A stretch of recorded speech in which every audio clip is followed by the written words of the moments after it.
আমার হায়াতের কসম, আমার ইমানের কসম, ওই আল্লাহর কসম করে বলছি যে আল্লাহর হাতে আমার জীবন।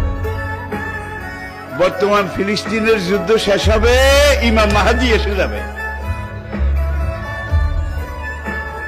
ইমাম মাহাদি আসার 9 বছর পরে, ইমাম মাহাদি আসার 9 বছর পরে ঈসা আলাইহিস সালাম আসবেন।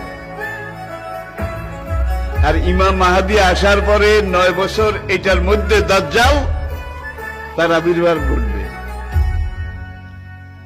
এমন সময় আমি আপনাদের সাথে কথা বলছি, হাদিসের ভাষ্য অনুযায়ী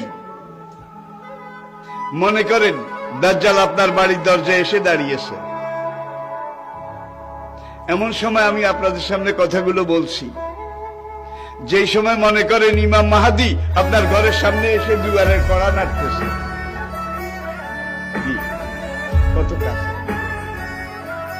আল্লাহর নবী ইমাম মাহাদি সম্পর্কে, দাজ্জাল সম্পর্কে 70টা ভবিষ্যৎবাণী করেছেন। কয়টা?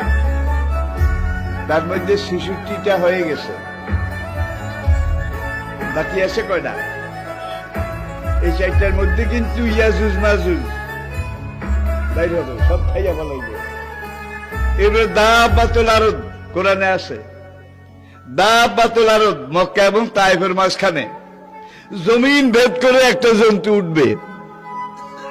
সেই জন্তুটা রাতের শেষ প্রহরে মাথা উঁচু করবে, মাথা এত উঁচু করবে কাবা থেকে দেখা যাবে, ইয়ামেন থেকে দেখা যাবে, বাইতুল মাকদাস থেকে তার কল্লা দেখা যাবে।